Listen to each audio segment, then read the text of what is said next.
Isso aí, minha gente, eu sou a Cris Cândido, trabalho aí com comunicação, divulgação de cultura, cultura local, cultura regional aqui no Paraná, desde 2007 mais ou menos, um pouquinho antes, então aí já tenho pelo menos uns 13 anos trabalhando com isso.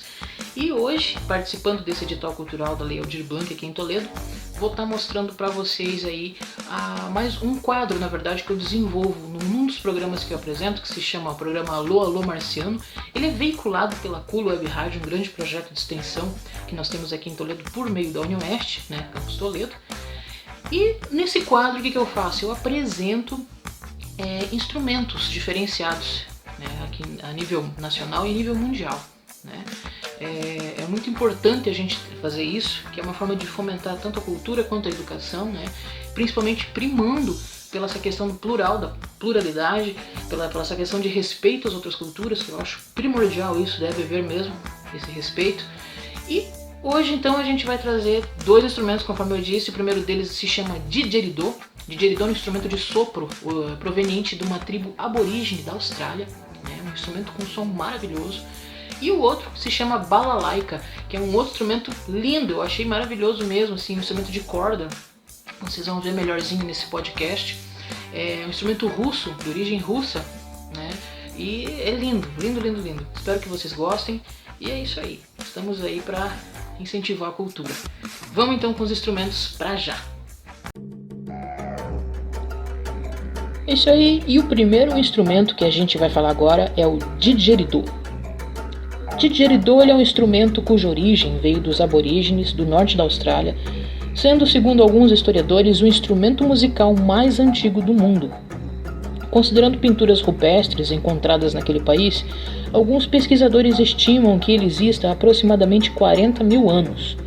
Há toda uma sacralidade que permeia a história deste instrumento.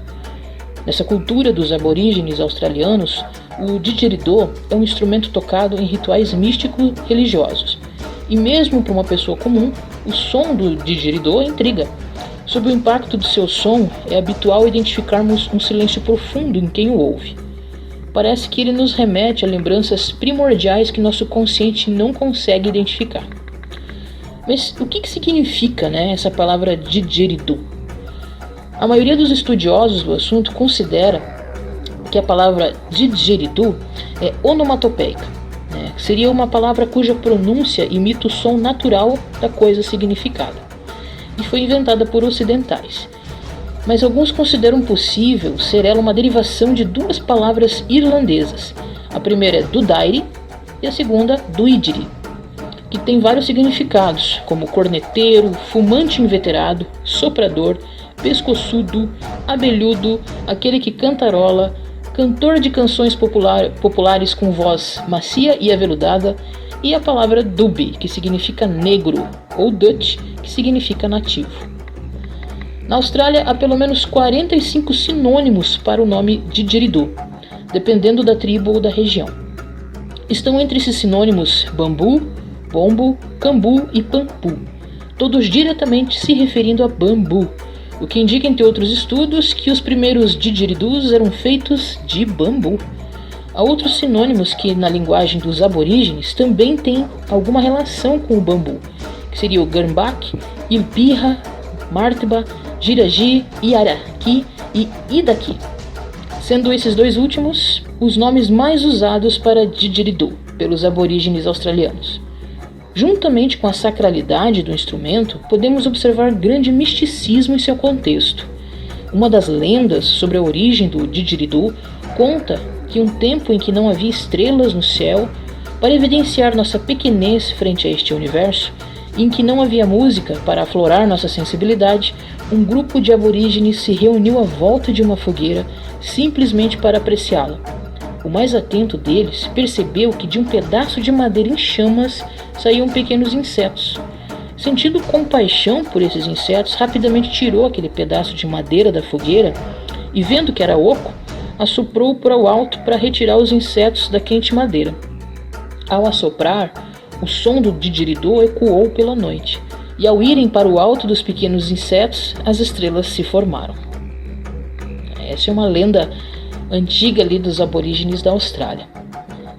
Mas Depois disso tudo, a gente consegue ainda imaginar fisicamente o que é um didgeridoo?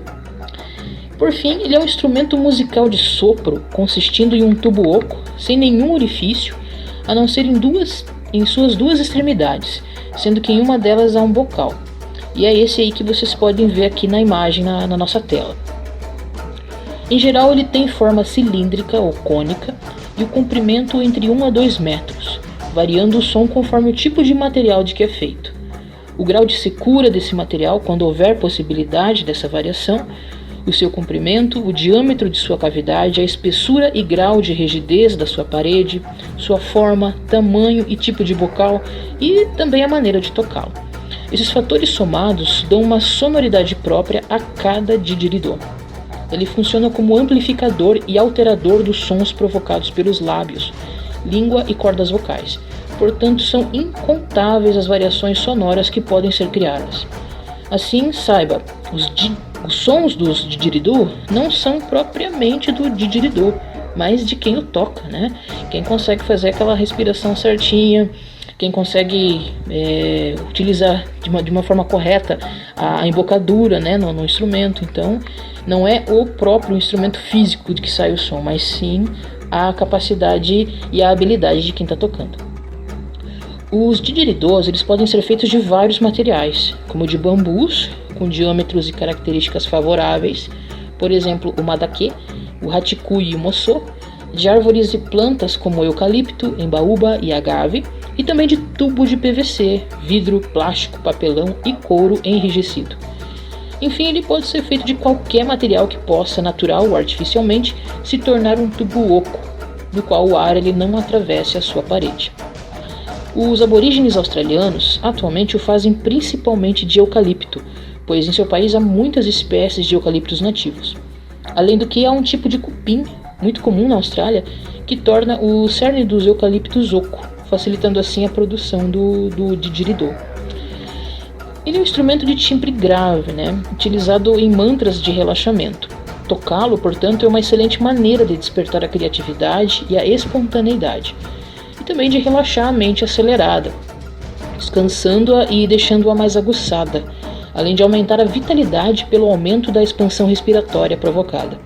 Tocá-lo também se torna um profundo lazer pessoal e uma agradável meditação. Esses são relatos comuns entre os tocadores do didgeridoo. Embora sejam poucas as pesquisas científicas em relação aos seus benefícios, dentre elas a gente pode citar duas, né, que são aí bem preponderantes. A primeira se baseia numa pesquisa publicada pelo British Medical Journal. Entre várias outras pesquisas sobre o mesmo tema, concluiu-se que tocar didgeridoo regularmente e fazendo a respiração circular enquanto se toca realmente ajuda a reduzir o ronco e a síndrome de apneia obstrutiva do sono, provavelmente por fortalecer a musculatura das vias aéreas superiores.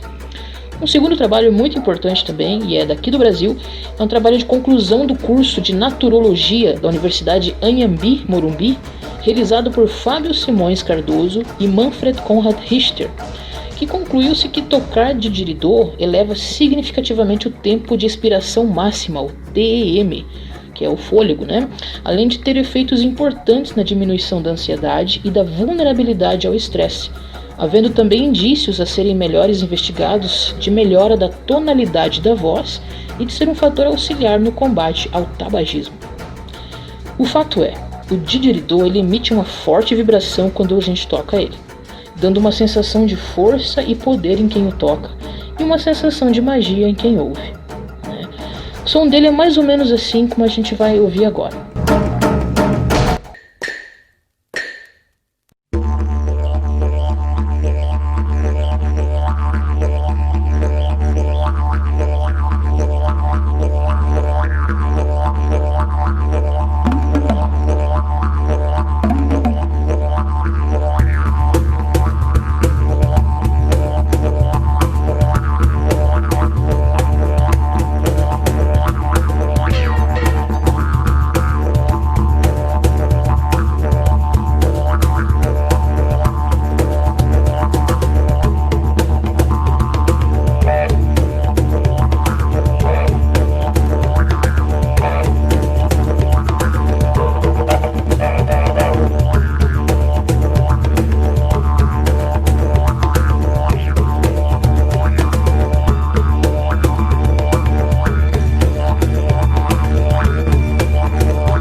bem, então dando seguimento aqui, o nosso segundo instrumento desse podcast, desse vídeo aí de apresentação para vocês, vai ser referente à balalaika.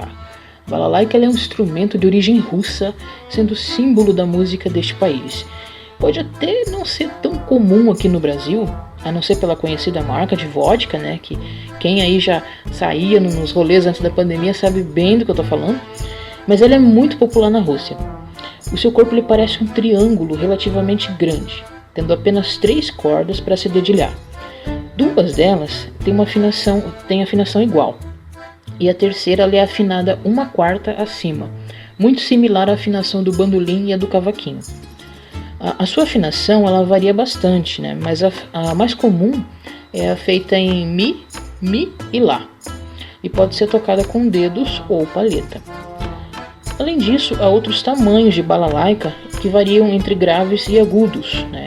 Desde 60 centímetros até a 1,70 m de comprimento, formando uma família aí de 6 instrumentos, sendo elas a balalaika piccolo, que é a pequena, né, a menorzinha, que é um instrumento muito raro de se achar, a prima balalaika, a segunda balalaika, a balalaika alto, balalaika baixo e a balalaika contrabaixo.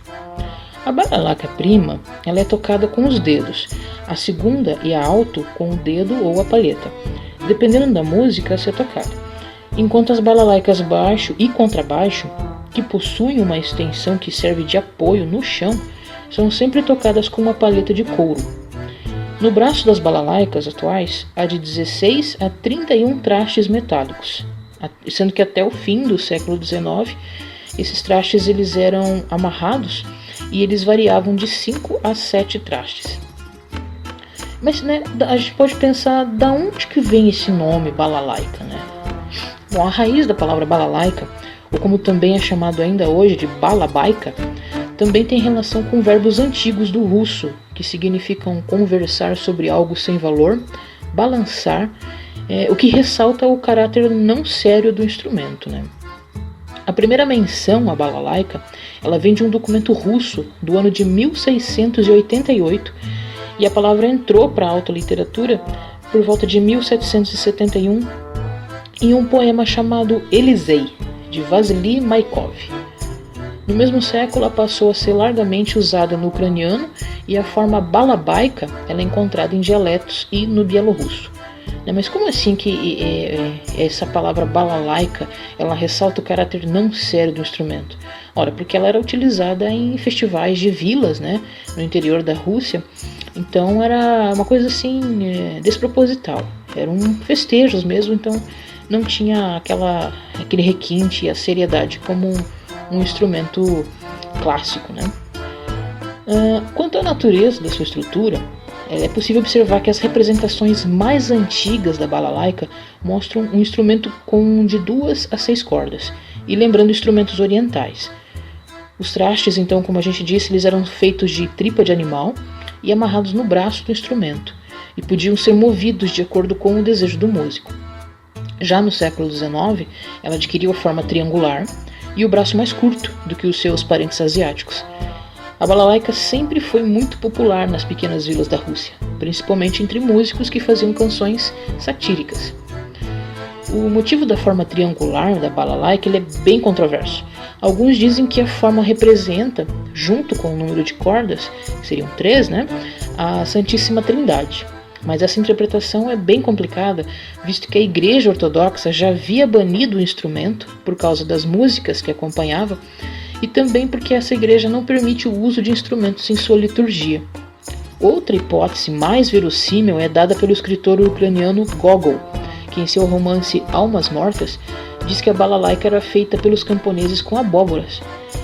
Ao cortar a abóbora em 4 pedaços, a forma natural que obtinham é a da balalaika.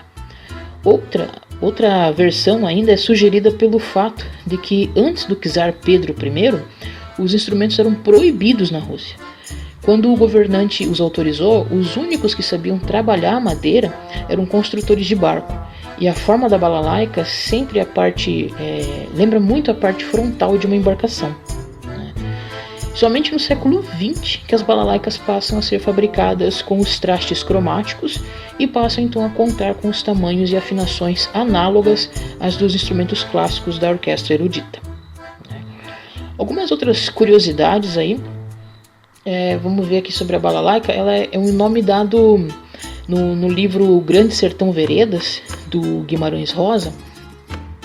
É o nome da besta, né, que conduz o Guimarães Rosa pelo sertão mineiro, em 1952, quando o escritor viajou, guiado pelo vaqueiro e cozinheiro da tropa Zito, justamente na comitiva que inspirou o romance Grande Sertão Veredas, né.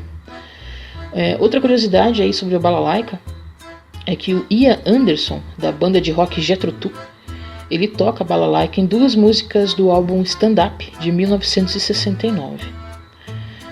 Mais uma curiosidade aí, agora voltando pro universo da 7ª arte, o filme O Grande Hotel Budapeste, de 2014, ele foi ganhador do Oscar de melhor trilha sonora, e ele emprega muitas balalaicas tanto na trilha sonora original de Alexandre Desplat, quanto em várias gravações sonoras da orquestra folclórica russa, né?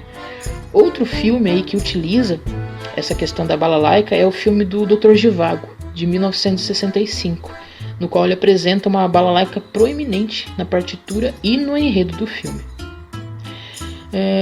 Voltando aí agora um pouco mais para a atualidade, né? No desenho animado American Dad, os personagens Roger, Riley e Klaus, eles formam um trio balalaica durante a temporada 9, denominada de Crotch Walkers. Então são algumas curiosidades aí sobre esse instrumento que, ao meu ver, ele é muito bonito e muito interessante, né? Principalmente a versão maior dele, a balalaica com contrabaixo. Vocês vão ouvir um pouquinho aí do som de uma orquestra de balalaica que a gente encontrou aqui pelo YouTube.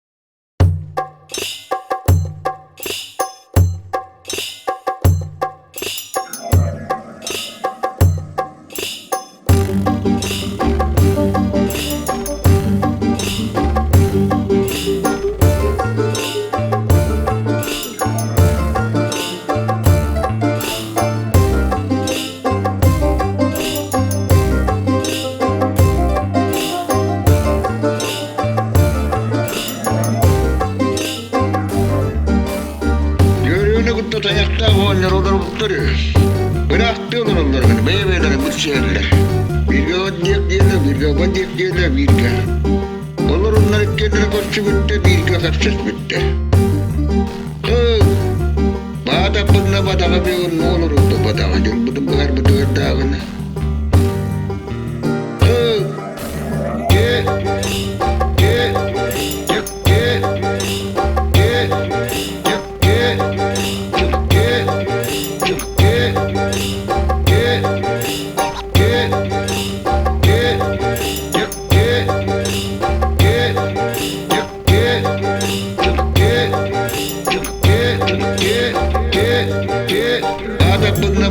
un mono rupo bata ka dyan, betul-betul tahu na.